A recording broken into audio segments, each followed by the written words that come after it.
Okay everyone, this is Josh from Future Filmmaker 3940 Reviews, where I talk movies, TV, and music, and I'm giving you guys a top 10 list for next year, as this year is coming to an end. And this list is definitely going to be for my least anticipated films of 2022 and TV shows included. Not too many TV shows, but I do have a few movies. So this is going to be an interesting, if controversial list.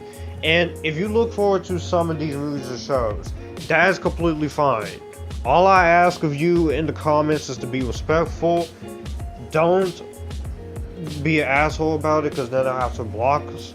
And let's just have fun talking about these. Some of these might be actually good, some of these might not be so great. But with that being said, I'm gonna go in with most of these with open mind, and we're just gonna get started counting down the list. This is my opinion, so if you don't like some of the choices here, please don't get offended. I am curious to see what your top 10 least anticipated movies added with TV shows would be. And let's get into it with number 8. This is going to be controversial, but I have to say this. She-Hulk. This is a character we have not seen before. I can fully admit that. And She-Hulk, when you get into it, she's pretty cool in the Agents of S.H.I.E.L.D. MASH Hulk show. Tatiana Maslany, she is a capable actress for what I've seen of her so far.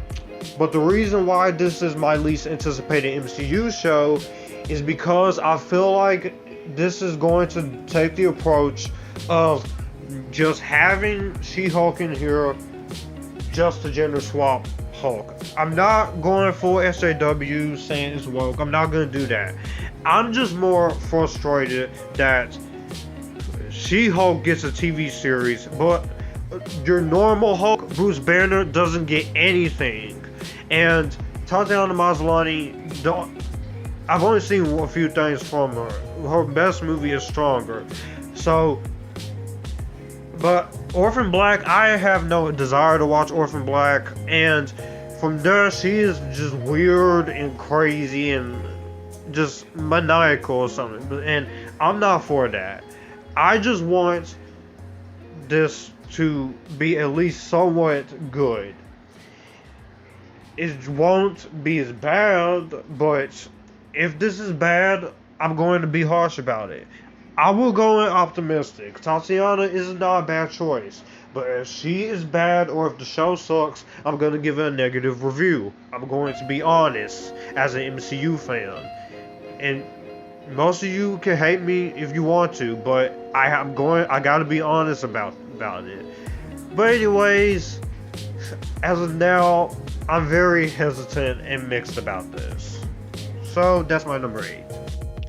Coming in 7th place, this is the Lord of the Rings TV series. I am a fan of the Lord of the Rings franchise, especially the first 3, the extended cuts and theatrical, and I'm a fan of the Hobbit trilogy too. This TV show, though, I know it's taking place before the events of Frodo, but I don't know. This is just, it feels more like a slap in the face to what Peter Jackson did. But I will give the first episode a shot, but I just don't know. The fact that you're doing this show so many years after both trilogies ended, and the fact that you're just only going back to this world just to kind of insult fans, which I hope is not the case. I'm sorry, it just doesn't work for me. I'll watch the first episode, but that's it. Coming in number 6, this is going to be another controversial pick, but Mission Impossible 7. I did not want to have to do this. This is a very heartbreaking one to put on this list, because I am a big fan of the first 6 Mission Impossible movies. Part 2 is the weakest, but all 6 of them are consistent with each other, entertaining. But what hurts me putting it on this list is the constant delays that this movie has gone through. Delay after delay after delay. And every time this movie gets delayed, my excitement just goes down even less. Not to the fact that even though you do have Tom Cruise, Rebecca Ferguson, Paul Clemency, and a lot of good cast members here, is not enough to save me to get me excited. Not even a trailer will probably do it. And if I have to see Elsa Faust try to attack Ethan Hunt again, then we are gonna have a serious problem. Because that was one of my least favorite scenes in Mission Impossible Fallout. But that is just a small little scene I can get over. But MI7, I'm just kind of frustrated with this one. Coming in fifth is Moonfall, which is the newest Roland Emmerich film, and let's face it, Roland Emmerich, he's still getting the money to make these big budget blockbuster movies. I like some of them. I really love it, the first Independence Day. Godzilla 1998 is a mixed bag. Midway, his recent film, which I do own, is not very good, but it has some things I like in it. This, though, I just don't know what to think. Roland Emmerich at this point, is just not entertaining anymore as he once was, but I will give this a chance. It could be better than Midway, but also with the talent involved, it kind of helps give me a little bit of faith. But this just does not do much for me in the slightest. Roland Emmerich just quits. Number 4, really, DC League of Super Pets. Are you kidding me? A movie about super pets. Wow, this is the best you could do. Not brilliant plan. Like, the idea is even stupider. Like, it's got a good voice cast, but I just don't know about this. It comes out next year, but the idea is ridiculous. A Superman dog, Batman, animal pets, freaking Wonder Woman pet. Are you kidding me? Like, seriously.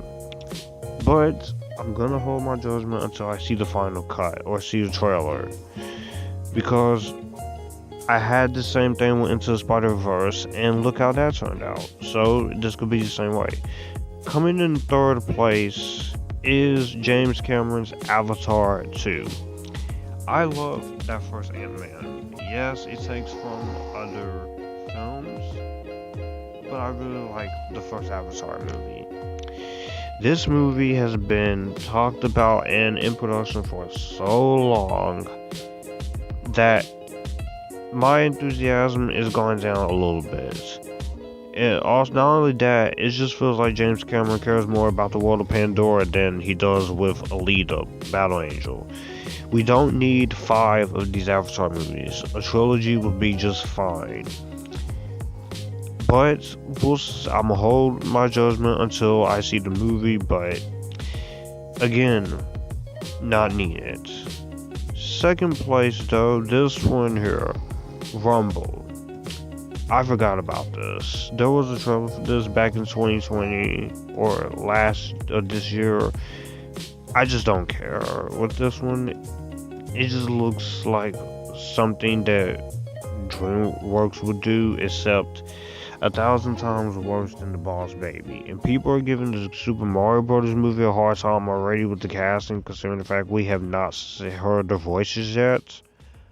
Check this thing out. And plus it's WWE, which they're a hit and miss with me, but no, absolutely not. Number 1 though, this is the obvious one, and you already know what was coming up. After Ever Happy. Now, this is the 4th movie and the final one of the main series, and I pray that it is, even though there's a prequel and sequel, but the first After movie I thought was bad. but it was the least offensive to me. After We Collided was 1,000 times worse, in my opinion. Very awful. After We Fell, I have a review for it. But it's not the worst movie of the year. It's a little better than After We Collided, but it still has the same problems. But I just want to be done with this franchise. I'm not seeing the prequel, sequel, the sixth movie. I don't care.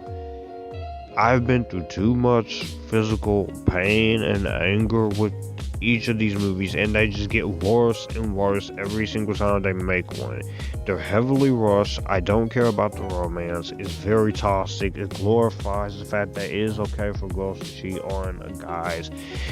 And now the cast at this point with the third movie and the fourth movie, they're just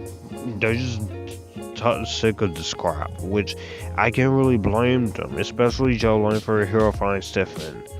I can't blame them, but this is the last one I'm going to be watching, because I have had it with these after movies. I'm ready to be done with it and move on to a better romance film, hopefully. So that was my least anticipated movies of 2020. Down below what you guys think. Don't get too upset at me because She-Hulk, Lord of the Rings TV series, and MI7 being on here is just my opinion. What did you guys think of this? What is your list? Do you like my list? Do you hate it?